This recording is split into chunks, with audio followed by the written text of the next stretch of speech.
applause. I think we all know the way to a performer's heart is through his ego. And the way to a performer's ego is a well-worn path across the fields of self-loathing into the forest of uncertainty. You make a left at the weeping parents worshipping at the altar of unfulfilled potential, and then look for the great gaping maw of need, whose infantile wailing can be briefly silenced by your applause or good scotch. Mary, Margaret, and I will be going out after the show. The second piece I would like to present this evening is called A Child's Christmas in Brief. We are the only Jews in Schuylerville, New York. Everybody in town knows this, so there is understandable confusion surrounding the huge, decorated Christmas tree in our uncurtained living room every year. We are not very good Jews. After a childhood of envy toward her friends' and neighbors' beautiful trees, my mother has decided that in adulthood she will celebrate the season with a tree of her own. So we hang lights and tinsel, my sister yelling at me, place strands, not clumps, strands, not clumps. Gifts wait under it, brightly wrapped, until Christmas morning. My father is a devout atheist, but he believes in history and tradition. So for 8 nights we turn our back on my mother's secular celebration tree and light the menorah. Some years we do not actually know what day Hanukkah starts. We wind up burning extra candles to make up for lost time. My father does not know the actual Hebrew. He makes up the prayer as he goes along. He lights the candles saying, abracadabra, alakazam. We light the candles, we don't eat ham. By the 7th night, the 8th night, it's getting ridiculous. We will not eat it in a boat. We will not eat it with a goat. We will not eat the Gentiles' ham. We will not eat it. L'chaim.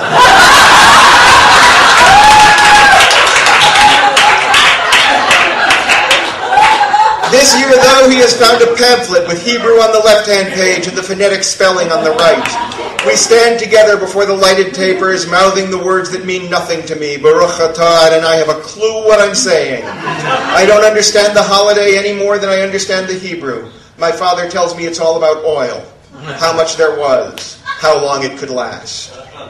My sister is 13 with a keen sense of hypocrisy. She has figured out that the Judeo-Christian tradition is inherently sexist. Any celebration is an admission that my parents are not as committed to women's rights as they would have us all believe.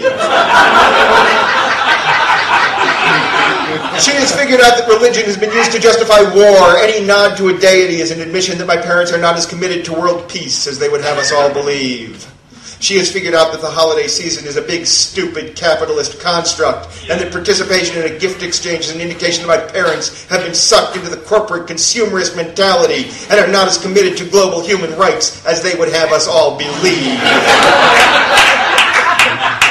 I am 11. I like presents. I like days off from school.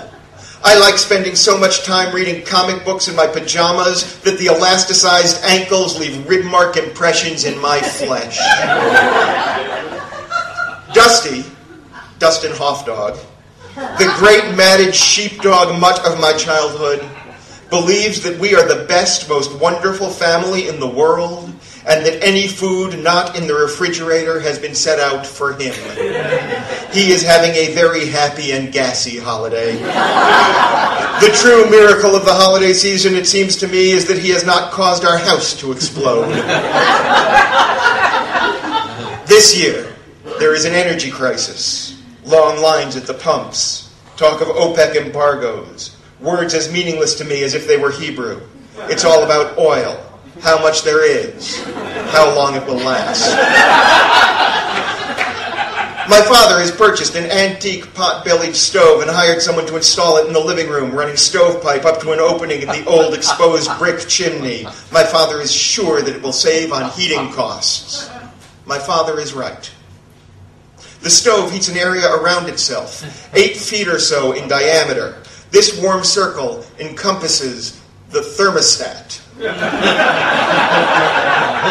When the stove is lit, the furnace shuts down.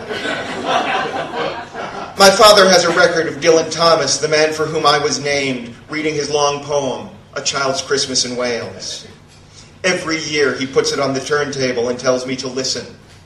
Every year I listen for a bit to the rambling drunk as he intones the tales of snowballs thrown an age ago, long since melted but frozen forever in his lyric memory, and eventually I grow bored and wander away. This year, my father has not put the record on. Perhaps he's given up on forcing me to take an interest. Perhaps he's decided that I'm too young to understand the poetry. Perhaps he has just forgotten or abandoned a tradition that has always led him to disappointment. I decide to play the disc. Perhaps I have inherited my father's love of tradition. I slide it from its cardboard sleeve and set it on the phonograph. I place the needle carefully in the first outer groove. I lie on the floor. I rest my head against Dusty, my great coffee-stained dog. My knees point toward the ceiling. He strains around to snuffle my hair with his cold, wet nose, petting me in his way. Then he turns to rest his chin on his paws and settles with a sigh of deep contentment, stolen latkes on his breath. Outside, white snow falls. Inside, the black disc turns. As the Welshman tells his dimple youth tale of sea-soaked, salt-stained streets and chocolate cigarettes, I think he's got it wrong.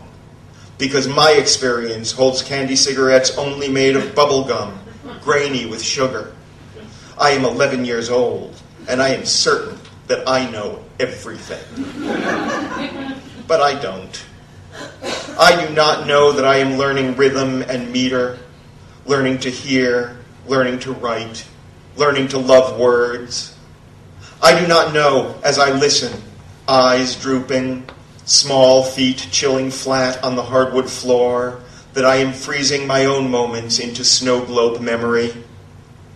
I am 11 years old, and here, in this cold, godless house, these are holy days. Thank you.